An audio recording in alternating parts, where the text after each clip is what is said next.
আসাম পুলিশের মাদক বিরোধী অভিযানে ফের বিশাল সাফল্য। 4 পর্বের এক রুদ্ধশ্বাস থ্রিলারে 2.84 কেজি নেশাজাতীয় সামগ্রী উদ্ধার করল আসাম পুলিশ, যার বাজার মূল্য প্রায় 5.78 কোটি টাকা। মুখ্যমন্ত্রী ডক্টর হিমন্ত বিশ্ব শর্মাও এই ব্লকবাস্টার সাফল্যকে এক্স হ্যান্ডেলে তুলে ধরে প্রশংসায় পঞ্চমুখ হয়েছেন।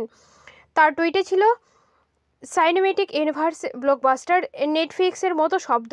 মাদক পাচারকারীরা পালানোর চেষ্টা করেও শেষ রক্ষা পায়নি। পুলিশ যেন রেড বুল খাওয়া দ্য ফ্ল্যাশ এর গতিতে ধাওয়া করে তাদের আটক করে।